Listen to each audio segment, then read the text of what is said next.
High, good morning সকলকে। আজ ছিল কালী পুজোর পরের দিন, মানে বিশ্রামের দিন। আজ আমরা চলে যাচ্ছি খাতড়াতে। আপনারা সব কম বেশি সকলে জানেন যে খাতড়াতে খুবই সুন্দর কালী পূজা হয়, খুব দারুণ দারুণ প্যান্ডেল করে। সেখানে ছিল আমাদের এক আত্মীয়র বাড়ি, সেখানেই চলে যাচ্ছি সকাল সকাল, কারণ ওখানে ছিল আমাদের আজকে নিমন্ত্রণ। আমরা তো ওখানে এসেইছি, ওখানে যেয়ে দেখি মাসিমণি, ভাই, বোন, মেসোমশাই সবাই আমাদের আগেই পৌঁছে গেছে। আমরা পৌঁছে গিয়েছিলাম সকালবেলাতেই, কিন্তু সারাদিন আর একটুও ভিডিও করা হয়ে ওঠেনি। তাই সন্ধেবেলায় রেডি হওয়ার সময় ভিডিওটা স্টার্ট করলাম। আমরা রেডি হয়ে বেরিয়ে পড়েছি ঠাকুর দেখতে। চলুন সাথে করে আপনাদেরও নিয়ে যাই।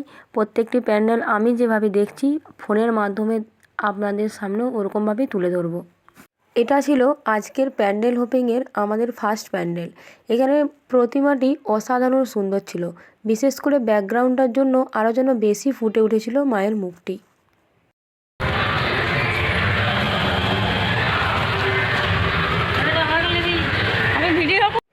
এখানে মায়ের মূর্তিটি ছিল একদম গায়ে কাটা দেওয়ার মতো।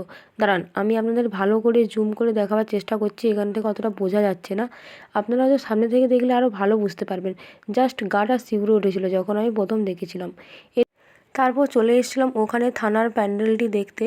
এখানে পরপর কোথায়কার যে কী প্যান্ডেল দেখেছিলাম আমার এখন নিজেরই মনে নেই, বাড়িতে বসে বসে খুব মনেও পড়ছে না। এটা আমার এক্স্যাক্টলি মনে ছিল যে এটা থানার প্যান্ডেল, সেজন্য আপনাদের বলে দিলাম।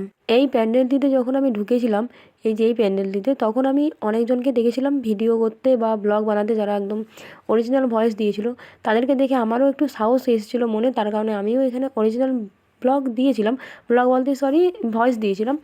তারপরে বাড়িতে এসে দেখি এত ব্যাকগ্রাউন্ডে গান বাজছে যে ওটা দিলে আমার ভিডিওটা পুরোটা ইউটিউব থেকে উড়িয়ে দেবে। সেই জন্য আমি রিস্ক না নিয়ে বাড়িতে বসে বসে আজ আমি ভয়েস দিচ্ছি।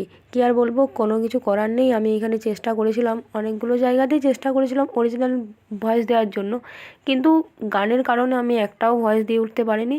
আর এই যে প্রতিমাটির মুখ, এত ভিড় ছিল আমি আর ভিতরে ঢুকতে পারিনি, তাই এখান থেকে জুম করে আপনাদেরকে দেখিয়ে দিলাম চারপাশটা। ওখানে গিয়ে মা বাবার কিছু ফটো ভিডিও তুলে দিলাম, তারপর ওখান থেকে বেরিয়ে চলে গেলাম এই যে আরেকটি প্যান্ডেলে।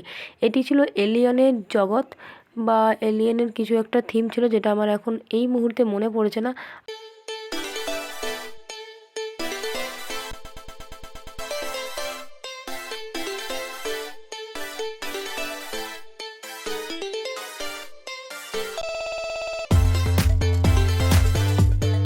ওখান থেকে বেরিয়ে আমার আপনার সকলের পছন্দের জায়গা চলে এসেছি মেলাতে।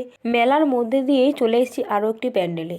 এই প্যান্ডেলটি দেখার পর হয়তো আপনাদের আর বলে দিতে হবে না যে এটা কোন থিমের উপরে বানানো হয়েছে। বাংলা সিনেমা, হিন্দি সিনেমার প্রত্যেকটা অভিনেতা ও অভিনেত্রীদের ছবি এইখানে রয়েছে। এমনটা হতেই পারে না যে আপনার পছন্দের হিরো বা হিরোইনের ছবি এখানে নেই। আমি হয়তো ভালো করে পরিষ্কারভাবে পুরোটা কাভার করতে পারিনি, কারণ আপনারা দেখে বুঝতেই পারছেন প্রচুর ভিড়। যতটা পেরেছি আমি আপনাদের সামনে নিয়ে এসেছি। বাইরের কারুকার্য তো দেখালাম, চলুন এবার মায়ের মুখটিও আপনাদের সাথে শেয়ার করি। এই যে কি দারুণ না!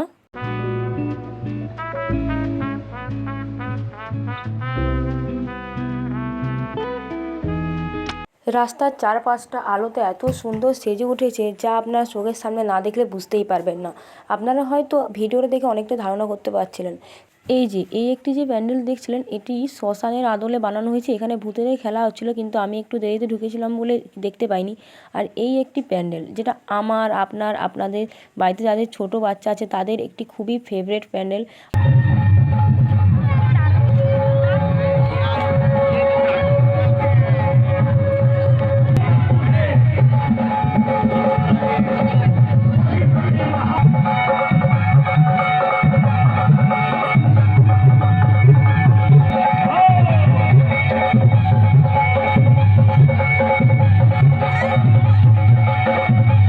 ছোটোবেলা থেকে এখনও পর্যন্ত স্টিল আমার ছোটা ভীম এখনও পর্যন্ত ফেভারেট, খুবই ভালো লাগে। তার জন্য আমার কাছে প্যান্ডেলটি খুবই ভালো। ওখান থেকে বেরিয়েই আমরা চলে এসেছি খাতড়ার মেন জায়গা, কালী মন্দির। এই কালী মন্দিরের ইতিহাস যদি আপনারা জানতে চান তো অবশ্যই কমেন্ট করবেন, আমি একদিন আপনাদের সাথে শেয়ার করব। খুবই জাগ্রত এই মন্দিরটি। শুধু যে কালী পুজোর দিন তা নয়, প্রত্যেক সপ্তাহে মায়ের পুজো হয়। আপনারা চাইলে প্রত্যেক শনিবার আপনারা এসে এখানে পুজো দিতে পারেন। প্রত্যেক বছর কালী পুজোর পরের দিন এখানে নরনারায়ণ সেবা করানো হয়। ওখান থেকে বেরিয়ে টুকটাক কিছু খাওয়া দাওয়া করে আজকের শেষ প্যান্ডেলে চলে এলাম এবং সাথে আপনাদেরও নিয়ে এলাম। আপনারাই দেখে বলুন এটি দেখে আপনাদের কোন বার্তার কথা মনে হচ্ছে। জানিয়ে যেতে ভুলবেন না কিন্তু, অবশ্যই একবার হলেও জানিয়ে দিয়ে যাবেন।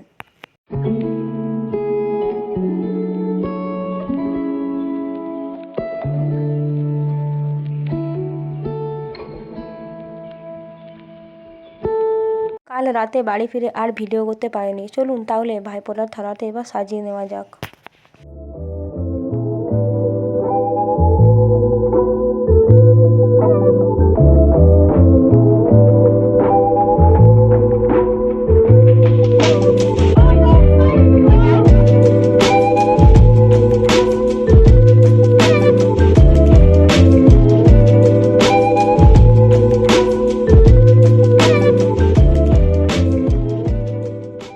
এখানে আমার সাজানো ডান।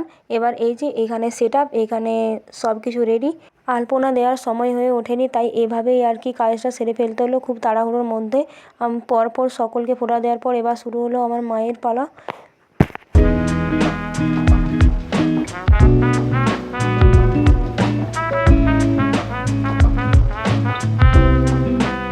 ভিডিওটা দেখছি আর ভাবছি, দেখতে দেখতে এই দিনগুলো প্রায় 4 থেকে 5 মাস হয়েই গেল। বছরের পর হয়তো স্মৃতি হয়ে থেকে যাবে ইউটিউবের পাতাতে। দেখতেও খুব ভালো লাগছে। কিছু বছর পর মাও যখন এই ভিডিওটা দেখবে, মায়েরও মন থেকে খুবই ভালো লাগবে। আজকের ভিডিও আমি এখানেই শেষ করছি। দেখা হবে পরের নতুন একটা ভিডিওতে। আজকের মতো বাই। আর এই যে গিফট।